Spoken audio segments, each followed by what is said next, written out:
Welcome to the deep dive.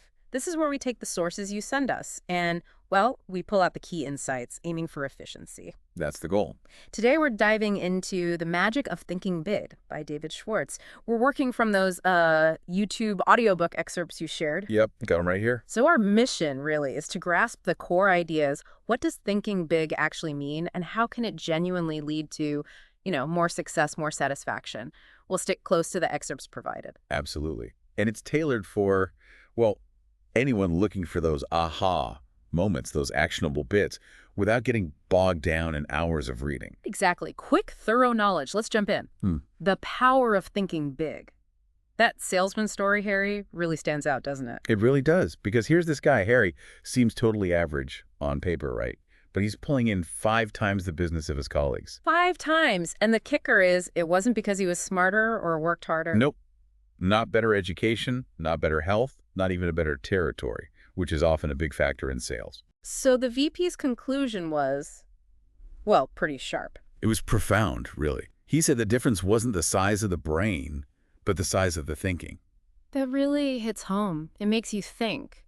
If an ordinary person can get such different results just by changing their thinking, what potential are we leaving untapped? Exactly. For someone wanting efficient insights, this is huge. Yeah. Maybe the shortcut isn't more effort, but just thinking bigger. Thinking bigger. But the book also points out why that's not always easy, right? The environment we're in. Spot on. It talks about this sort of little thinking environment. Often it subtly discourages big ambition. You hear things like too many chiefs, not enough Indians. precisely, or that success isn't worth the price. The stress, the sacrifice. It implies leadership is scarce, or maybe not even desirable. Right. It paints success as this narrow, crowded street, maybe second-class street was the phrase, pushing people to settle. Yeah, but the book flips that. It says, First Class Avenue, USA is a short, uncrowded street. There's actually plenty of opportunity at the top. So for our listeners who like seeing different angles, the takeaway here is maybe those common limiting beliefs, they're just noise. Background chatter we can tune out. That's a great way to put it. It's about recognizing those pressures. And that leads directly into the power of belief. Ah, yes, belief. This seems central in the excerpts. It's foundational. The idea is simple. You have to believe you can succeed to actually achieve it. Disbelief, on the other hand, it actively works against you. It creates negative feedback loops. Exactly. Doubt attracts reasons for doubt. It digs its own trenches. There's that example of the young writer. Oh, right. She compared herself to this admired author and immediately felt inferior. But there's no real evidence the other author was inherently superior. Just more confident, maybe? Perhaps just acted with more confidence, yeah. It shows how our internal doubt can be the biggest hurdle. The book uses this great analogy. The thermostat. Yes. Belief is like a thermostat regulating achievement. Set it low, you stay low. Set it high. And you create the conditions for higher achievement. It makes sense. You see the contrast. Low belief leads to undervaluing oneself, small results. High belief leads to acting with confidence. And getting bigger results, like that Detroit businessman story. Tell us about that one again. Well, he basically made a conscious choice. He decided, I'm going to think bigger. And the changes weren't small: new house, better finances, travel. It was a direct result of that mental shift. A leap, not a crawl. Wow. Okay, so how do we apply this? Day to day, the book had that concept. The thought factory. Right, the thought factory. It's a vivid metaphor. Imagine your mind has 2 foremen, Mr. Triumph and Mr. Defeat. Mr. Triumph for positive thoughts, Mr. Defeat for negative ones. Exactly. Mr. Triumph produces reasons why you can, why things will work out. Mr. Defeat specializes in reasons why you can't, why it's pointless to try. And they respond to our signals. Instantly. A tiny negative thought, even subconscious, puts Mr. Defeat to work. He starts digging up evidence to prove that negative thought right. Ugh. See, I told you it was a lousy day. Precisely. But the opposite is also true. A conscious, positive thought, this is a fine day, or I can handle this, activates Mr. Triumph. He then finds reasons to support that outlook. It really highlights the power of that inner voice. And the advice is pretty blunt. Fire Mr. Defeat. Yeah. No redundancy package needed. Just stop giving him work. Actively choose Mr. Triumph's focus on possibilities, solutions. That feels very actionable. Yeah. Concrete strategy. Definitely. And zooming out a bit, the excerpts connect this internal work to the external world. They talk about the sheer scale of opportunity. With population growth, innovation. There's a constant demand for top-level people, right? A huge demand across every field imaginable. Leaders, innovators, skilled professionals. But there's always a but, isn't there? Well, a realistic one. Opportunity itself doesn't guarantee success. It's the people who learn how to think themselves to success who will actually capitalize on it. And step one, according to the book. Believe in yourself. It keeps coming back to that foundation. Believe it's possible for you. Okay, so how do we build that belief? The excerpts gave some guides, I think. 3 of them. Yes, 3 practical guides. First, think success, don't think failure. Which means? It means consciously replacing negative thoughts with positive ones. When you hit a tough spot, or face competition, or see a new chance, actively choose the success-oriented thought pattern. Instead of, I'll probably mess this up, think, okay, how can I make this work? Or what's the successful way to approach this? Exactly. You're training your brain to look for the path to success, not the reasons for failure. Makes sense. What's the second guide? Remind yourself you are better than you think you are. This tackles that tendency to underestimate ourselves. The feeling that successful people are somehow different, superhuman. Right. But the book argues they're usually ordinary people who've just cultivated strong self-belief. Success isn't magic. It's built on believing you're capable. Don't sell yourself short. Okay, don't underestimate yourself. And the third one? Believe big. This is about the scale. The size of your success often mirrors the size of your belief. So aiming higher isn't necessarily harder. Often, no. Tackling a big goal might require different strategies, but the difficulty isn't always greater than chasing small things. And the rewards, well, they're obviously bigger. There was that quote, Cordner. Ralph J. Cordner, yeah. About needing personal self-development. It's an inside job. Precisely.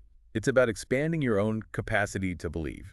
This all flows nicely into the next big topic, getting rid of excuses. The book calls it excusitis. Yes, excusitis, the failure disease. And the excerpts focus specifically on one type, intelligence excusitis. Or elec brains, as it was termed, that feeling of, I'm not smart enough. Exactly.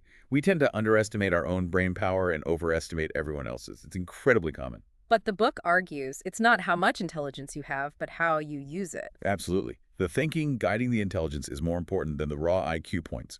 Dr. Teller's point about interest-driving science, not just IQ, fits perfectly here. So enthusiasm, attitude, they matter more. Often, yes. And stickability, just sticking with something, persevering, that can be way more valuable than idle brain power. Like that story of Chuck, the brilliant guy who just found reasons things wouldn't work. Yeah, contrasted with his less academic but more successful friends. His intelligence became a tool for negativity. And the other examples, the PhD driving a truck because of attitude. It's stark. Very stark. It shows how attitude can just derail potential. But then you have the flip side. Phil F., the marketing director. Right. Didn't have the deep technical skills, apparently, but had this fantastic positive attitude, great with people, and he thrived. Attitude over aptitude in action. It really makes you question assumptions and that university director's point about dropouts. Yeah, saying it's often attitude, not lack of smarts or money. That's powerful. Negative attitudes literally close doors to bigger opportunities. Okay, so attitude is critical. How does memory play into building that positive, confident attitude? The book mentioned a mental bank. Yes, the memory bank analogy. Everything you think about, every experience you dwell on is like a deposit. And later, when you face something new, your mind makes a withdrawal from that bank. Exactly.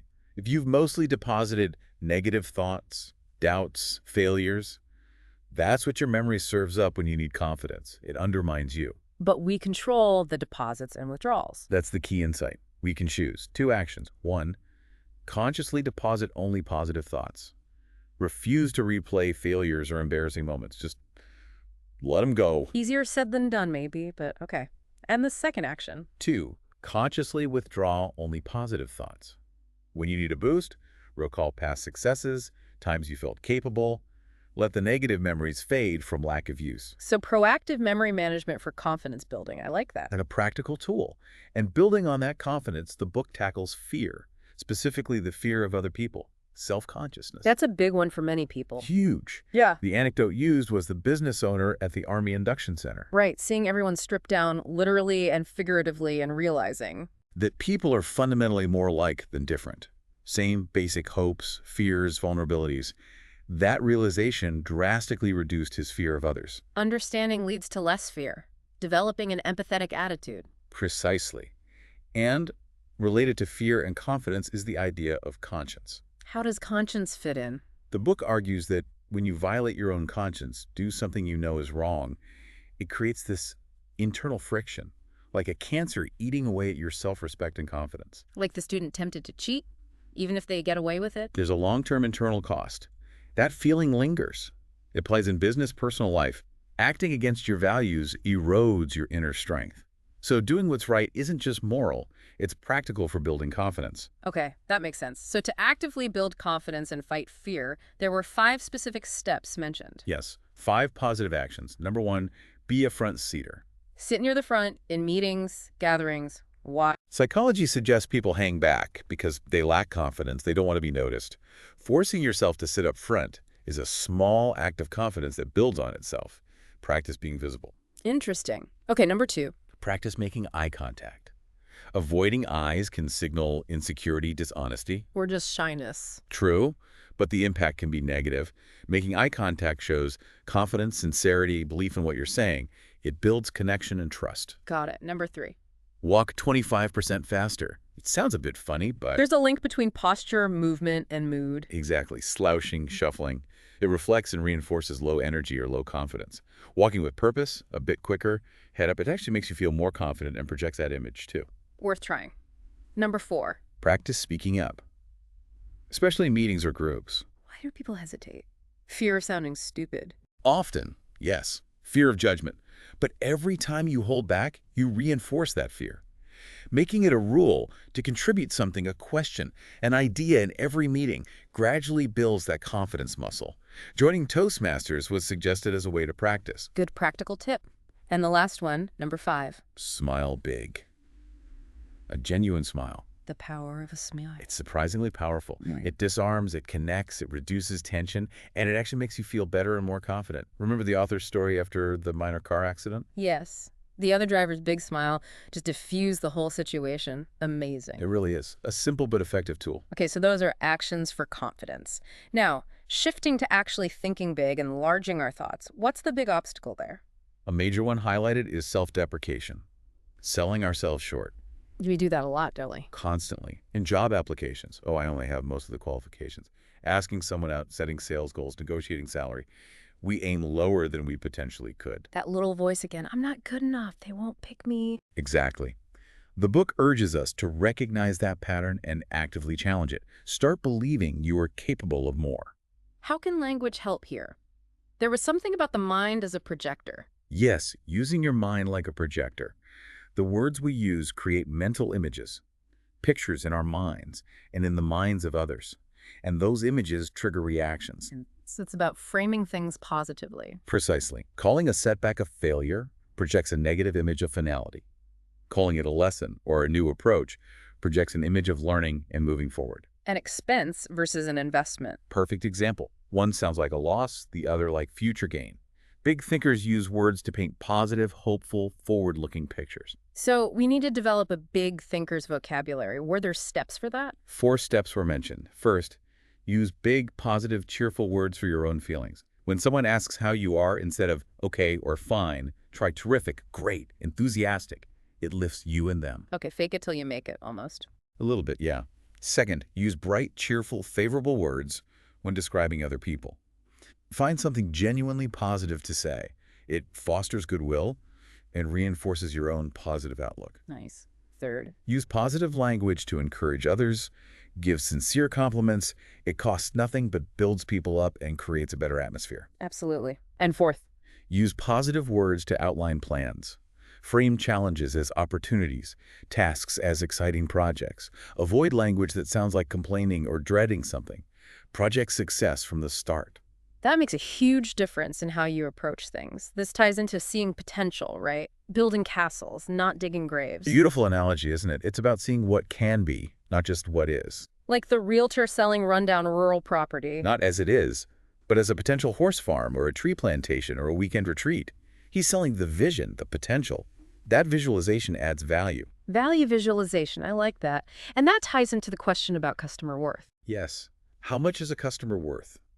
The story of the salesperson dismissing the $1.98 customer. While the executive knew that customer could be worth thousands over time through repeat business and loyalty, it's seeing the long-term potential value. Exactly. Big thinkers see beyond the immediate transaction. So how do we practice adding value, seeing potential? There were exercises. 3 simple exercises. 1. Practice adding value to things. Look at an object, a situation, and ask, how could this be worth more? What could be improved? Okay, trains the mind to see possibilities, too. Practice adding value to people, especially if you manage others. Look for their potential. Think about how you can help them grow and develop. Investing in people. And third, Practice adding value to yourself. The book suggests a daily self-interview. Ask yourself, what can I do today to make myself more valuable?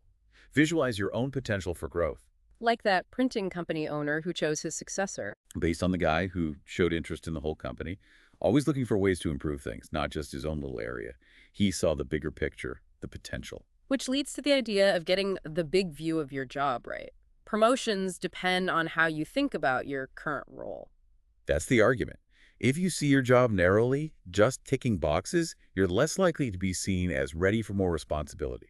Think bigger about your current role's impact and potential. And don't get bogged down in trivial things. Focus on the big objectives. Exactly. Keep your eye on the major goals. Don't let minor annoyances or office politics derail you. The excerpts also summarized, I think, 10 ways big thinkers look at things differently. Yes, it was a quick rundown, contrasting how they view things like obstacles as detours, not stop signs, routines as necessary tools, not ruts, the future as bright opportunity, work as enjoyable, competition as stimulating, budget problems as challenges to be creative, goals as essential, vision as practical, security as internal based on skill belief, and mistakes as lessons. That's a great summary. A consistently more optimistic, expansive view. Pretty much sums it up. Okay, let's try and wrap this up. Pulling it all together from this deep dive into the magic of thinking big. The core message really seems to be that thinking big isn't some innate talent you're born with. Not at all. It's Okay. learned. It's cultivated. It's a mindset shift.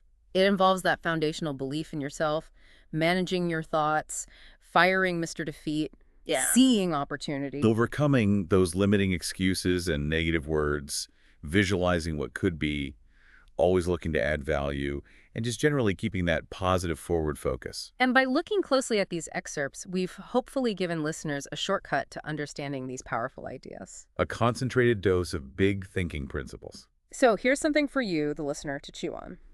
Think about one area of your life right now. Could be career, relationships, a personal goal. Where might you be thinking a bit small? Yeah, just one area. What's one big thought, one more expansive possibility you could plant there today? What would that look like if you started to nurture it? Definitely worth pondering. And of course, exploring the full source material could offer even more depth on how to apply these ideas to your own specific situation.